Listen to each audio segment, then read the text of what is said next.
दोस्तों नमस्कार। किताबी दुनिया की श्रृंखला किताबनामा में आज हम लेकर आए हैं एक उपन्यास पर कुछ बातचीत। ये उपन्यास है रणेंद्र जी का।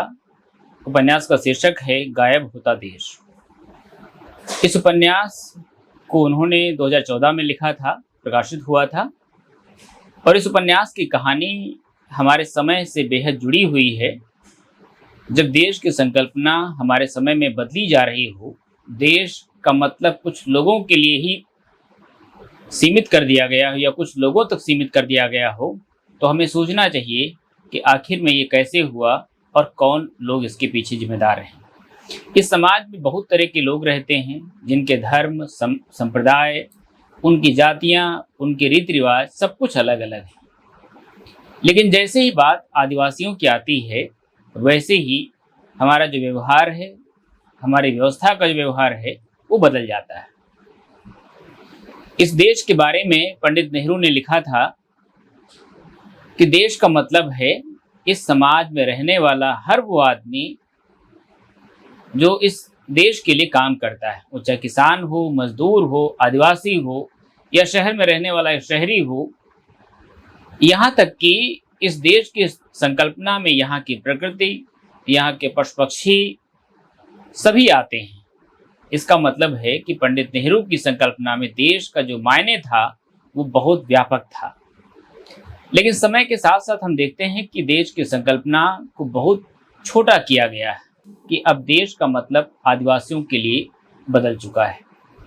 जिस देश में उनकी ज़मीनें, उनके पहाड़, जिन्हें वो देवता के रूप में मानते हैं, वहाँ से उनको ज़बरदस्ती निकालने की साजिश काफ़ी समय से बुनी जा रही है। इसलिए ज़रूरी है कि इस उपन्यास के बारे में बात की जाए और ये समझने का प्रयास किया जाए कि आखिर में देश का मायने क्या था और क्या कुछ अब रह गया है।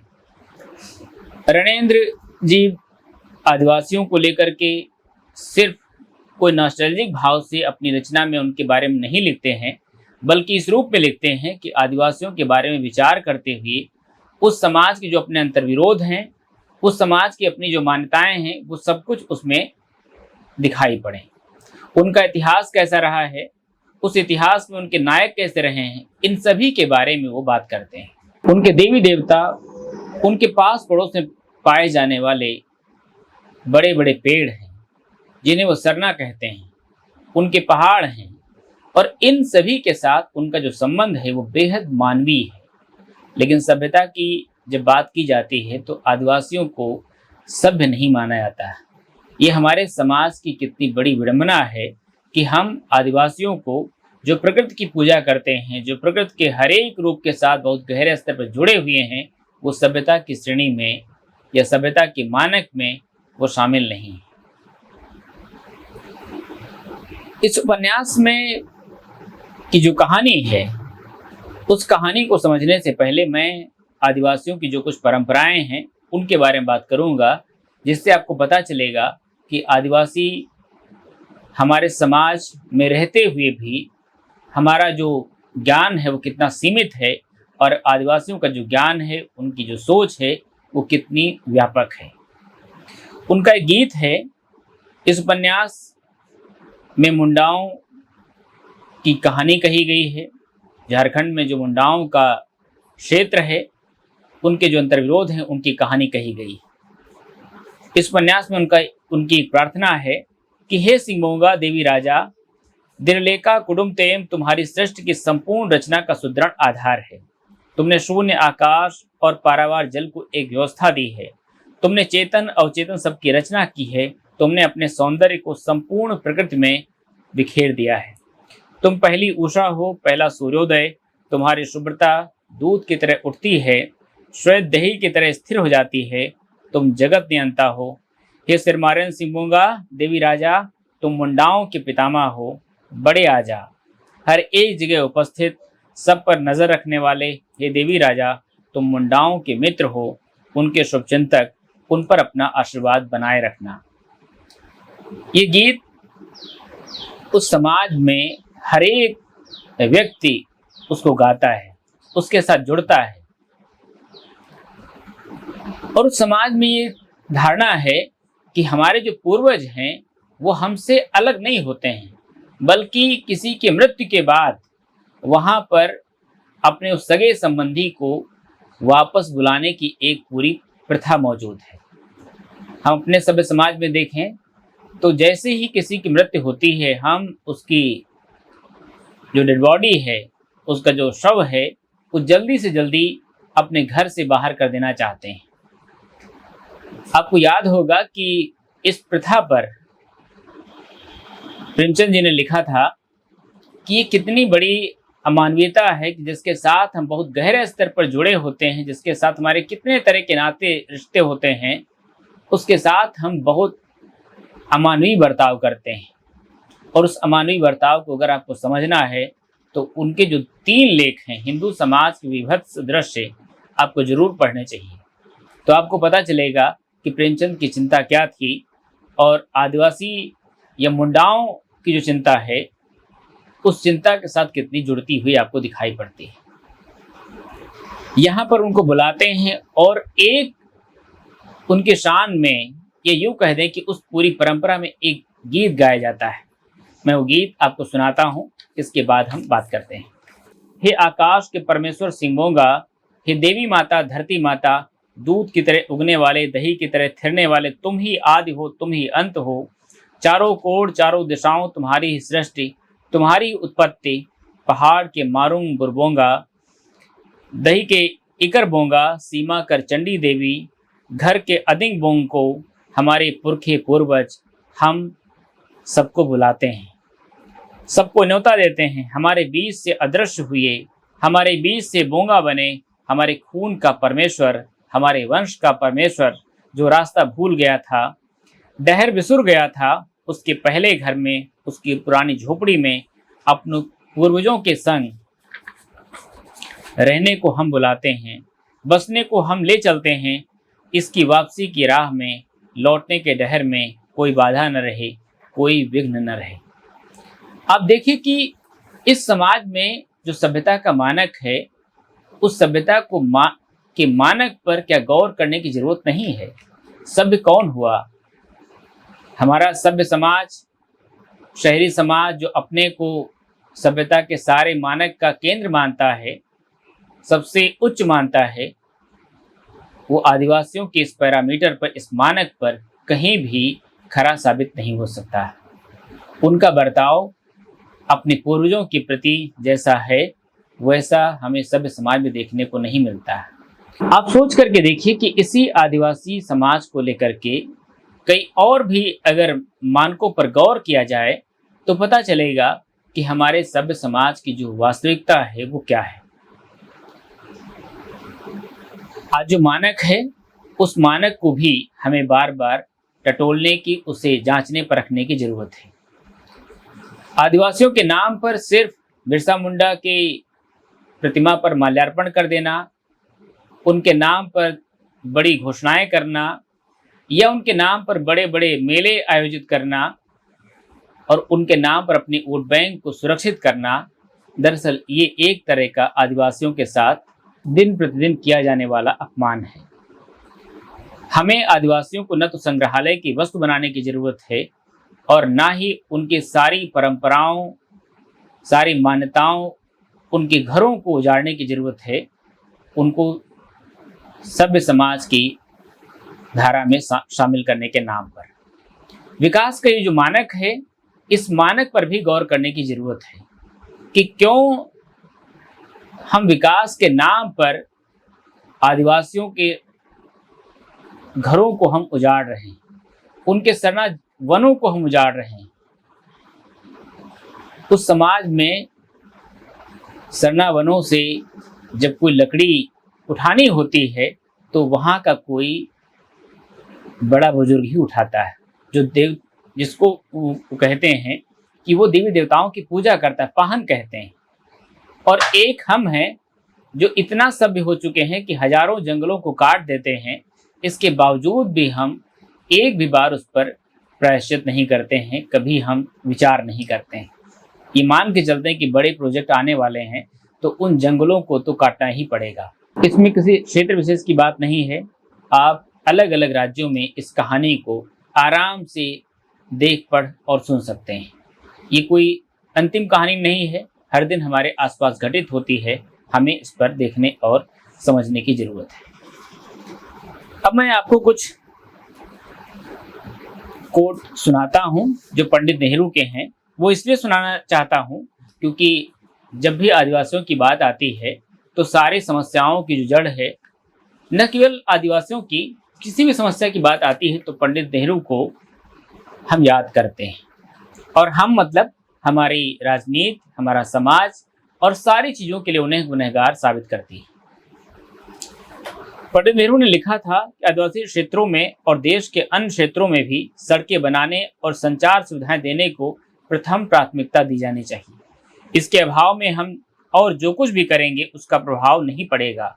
स्पष्टतः स्कूलों, स्वास्थ्य सुविधाओं और कुटीर उद्योगों आदि का होना जरूरी है, लेकिन ये हमेशा याद रखना है कि हम उनकी जीवन शैली में हस्तक्षेप नहीं करना चाहते, बल्कि ये चाहते हैं कि उनको अपने तौर पर जिंदगी बसर करने में हम उनकी सहायता करें।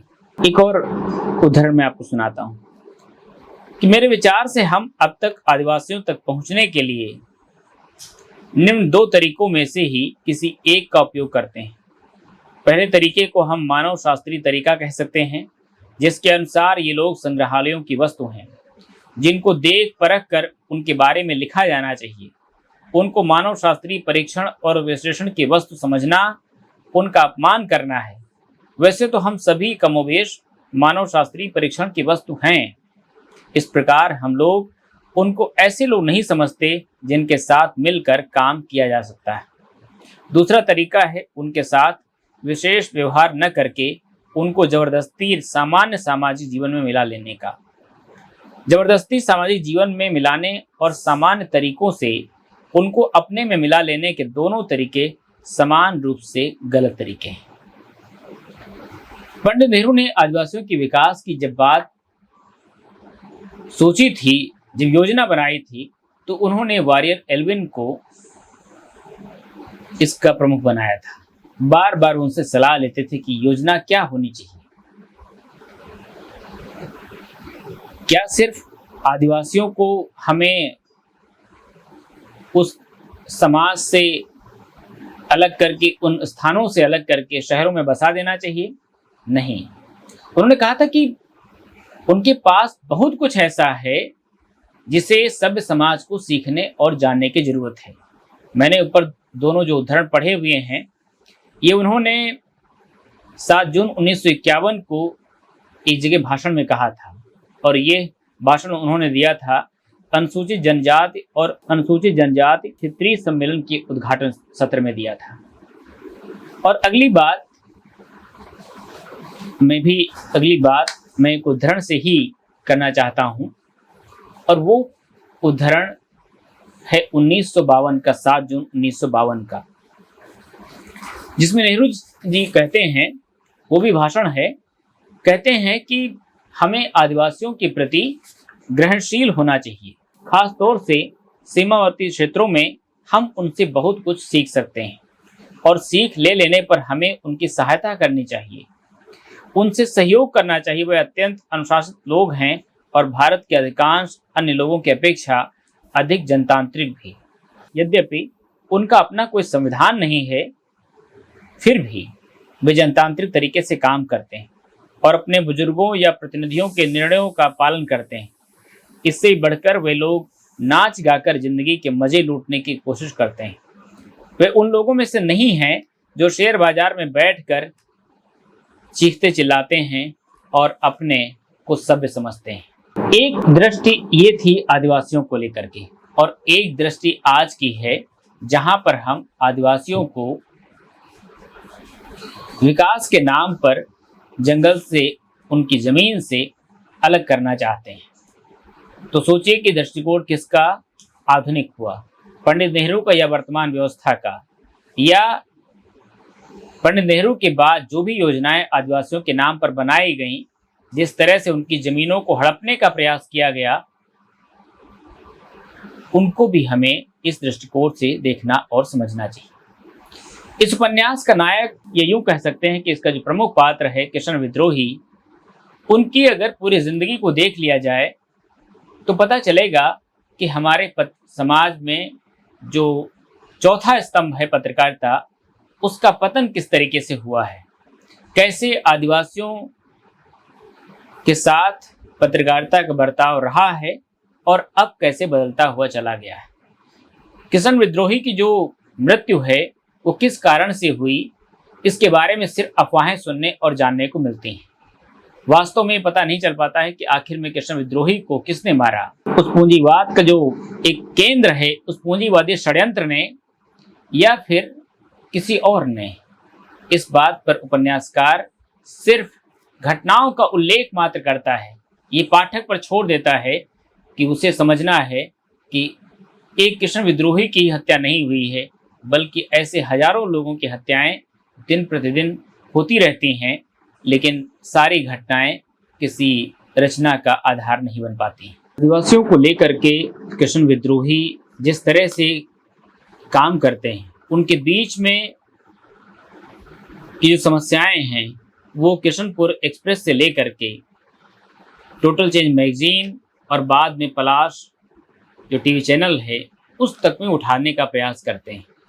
लेकिन किशनपुर एक्सप्रेस की जो पूरी यात्रा है, उस यात्रा में वो आदिवासियों के लिए बहुत कुछ बचाने के लिए समाचार पत्र में खबरें प्रकाशित करते हैं। लेकिन एक समय के बाद देखते हैं कि पत्रकार का जो धर्म था वो बदला जा रहा। खबरें कुछ आती हैं, प्रकाशित कुछ होती हैं, और इस पर जो प्रबंधन है वो पूरी तरह से चुप हो जाता है। और एक समय ऐसा भी आ जाता है जब किशन विद्रोही को अखबार से निकालने की पूरी योजना बना ली जाती है और धीरे धीरे उन्हें छोड़ने पर मजबूर कर दिया जाता है। ये दिखाता है कि आदिवासियों के लिए हमारे अखबारों में, हमारे समाचार पत्रों में कितनी सारी चीजें उपलब्ध हैं। ये यूँ भी कह सकते हैं कि कितना स्पेस वहाँ उनके लिए मौजूद है। हम जब भी विचार करते हैं तो आदिवासियों को लेकर के कई बार आग्रह वाला ही होता है। आदिवासियों की जमीन पर सबकी नज़र है। नया नया इन्वेस्टमेंट रियल एस्टेट में हो रहा है तो उन जमीनों पर नज़र है और योजना ये बनाई जा रही कि अब आदिवासियों की ज़मीनें ली जाएंगी, उसके बदले में उन्हें कई सारे फ्लैट्स दिए जाएंगे, उनको नौकरियां दी जाएंगी। लेकिन होता कुछ और है। अनुजा पाहन, किशन विद्रोही, सोनामणि दी, नीरज, कितने सारे ऐसे लोग हैं जो इस संघर्ष में शामिल होते हैं।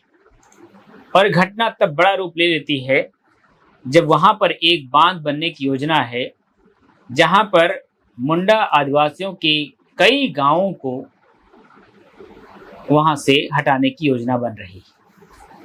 आप सोच करके देखो कि जब भी समाज में इस तरह के विकास के प्रतिमान खड़े किए जाते हैं तो सबसे बड़ा उसका जो शिकार है वो कौन होता है।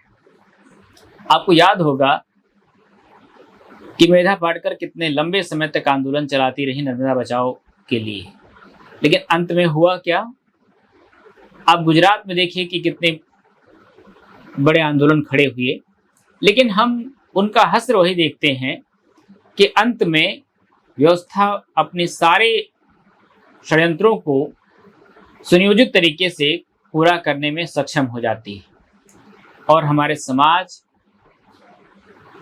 कि जो प्रबुद्ध वर्ग के जो लोग हैं उनकी बहुत कुछ स्थिति महत्वपूर्ण बन नहीं पाती। कितने लोग हैं जो मेधा पाटकर के साथ या आदिवासियों के साथ सहानुभूति पूर्वक सोचते विचारते हैं, उनके लिए थोड़ा सा भी अपनी जिंदगी में रिस्क लेने या खतरे उठाने की बात सोचते हैं। अब ऐसे में हमें सोचना चाहिए कि उस समाज के बारे में जो अपने को सभ्य मानता है, लेकिन न तो वो अपने प्रकृति के साथ सामान्य बर्ताव करता है, न वो अपने पहाड़ों को के साथ सामान्य बर्ताव करता है, और फिर भी सभ्य अगर है तो ये इस सभ्यता का मायने क्या है। उपन्यासकार ने लिखा है कि मुंडाओं ने जब यहाँ पर खेती करना शुरू किया तो उन्होंने यहाँ के जंगलों को साफ किया। इसके बावजूद उनका जो प्रेम है वनस्पतियों के प्रति वो कहीं कम नहीं हुआ। उन्होंने गांव के छोर पर वन का एक हिस्सा पवित्रता के घेरे से बांध दिया। उस घेरे में आए सारे पेड़ पौधे लता गुल्म पूजनीय और आदरणीय हो गए। ये सरना स्थल कहलाए। एक गांव के कई सरना स्थल होते। गांव के सबसे नजदीक के सरना स्थल के वृक्षों पर ग्राम देवता हाथ बोंको का निवास माना जाता, जैसे दसौली बोंगा भी कहा गया। अब ये जो दसौली बोंगा है ये हमारे समाज में भी आसपास देखने को मिल जाते हैं। ऐसे पेड़ पौधे होते हैं जिनके बारे में माना जाता है कि इन पेड़ों पर कोई देवी रहती हैं, किसी और पुरखे का नाम को जोड़ दिया जाता है। मेरे अपने गांव में कहा जाता है कि वहाँ पर एक सती मैया रहती हैं। उनकी पूजा हर एक त्योहार पर, हर एक कर्मकांड पर सबसे पहले की जाती है। इसका मतलब है कि प्रकृति के साथ, इन वनस्पतियों के साथ जो मनुष्य का संबंध है उस संबंध को हमें बार बार याद रखना चाहिए। और माना जाता है कि ये जो दसौली बोंगा हैं वो हमारे समाज की रक्षा करते हैं। कई बार हमें सचेत करते हैं उन बुरी विपत्तियों के लिए, अपने व्यवहार के लिए, बुरे कर्म के लिए कि हमें ऐसा नहीं करना चाहिए। तो अब हमें सोचना चाहिए कि क्या ये वास्तव में विकास का संतुलित मॉडल है। पंडित नेहरू की जो बातें मैंने पहले आपसे कही, उन बातों को आज के संदर्भ में भी सोचना और विचारना चाहिए। कृष्ण विद्रोही बार बार कहते हैं कि आखिर में ये सब कुछ इतना तेजी से बदल क्यों रहा है? क्या हमने इन्हीं सब के लिए पत्रकारिता की थी, शुरू की थी? क्या हम यही सारे मूल पत्रकारिता में स्थापित करना चाहते थे कि जो सिर्फ एक खास वर्ग को केंद्र में रख करके बुने जाएंगे, उनके हितों के लिए सब कुछ संरक्षित किया जाएगा?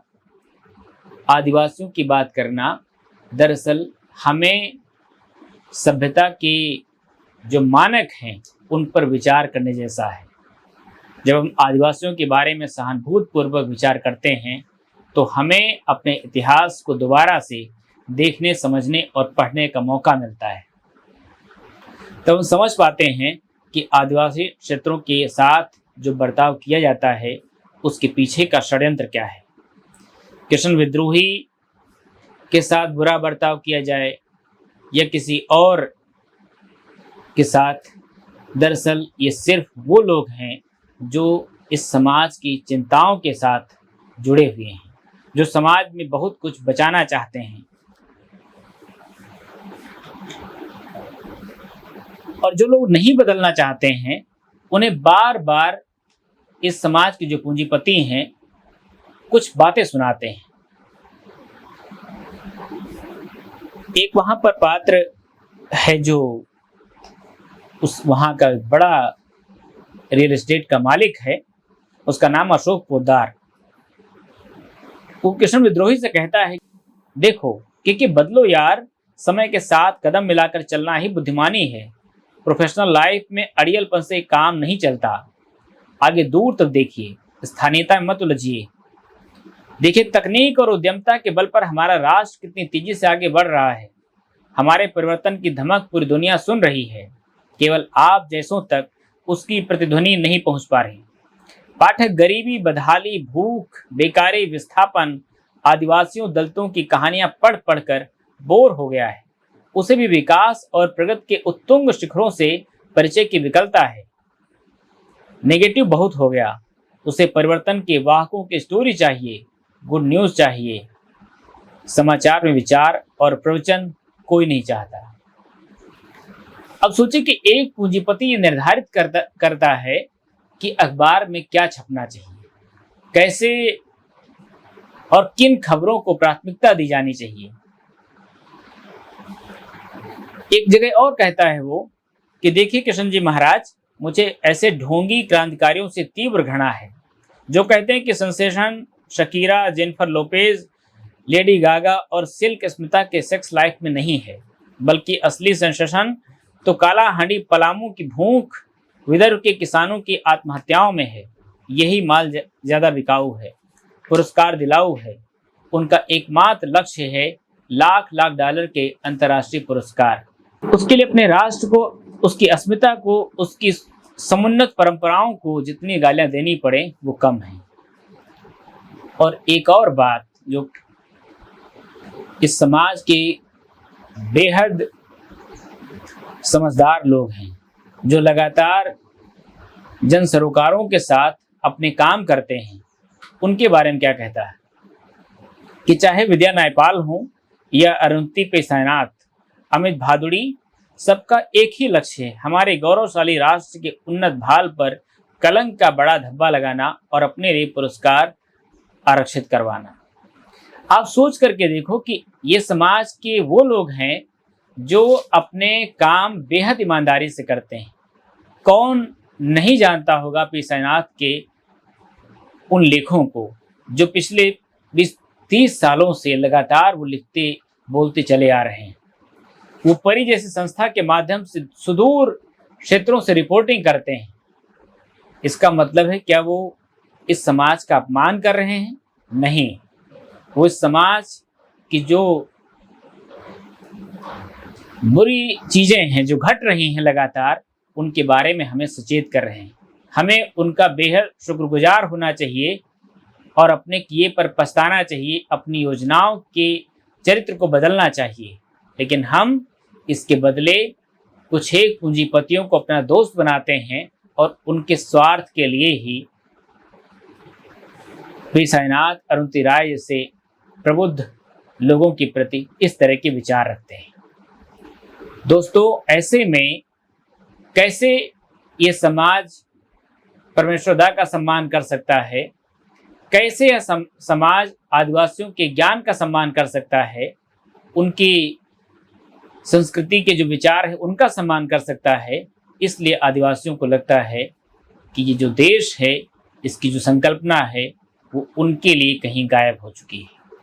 दोस्तों, इन विचारों को सुनने के बाद अगर आपको लगता हो कि ये कुछ अच्छा प्रयास मैंने किया है, तो हमें आप सहयोग करिएगा, हमें ज्वाइन कर सकते हैं और अपनी राय भी हमें लिख सकते हैं। शुक्रिया।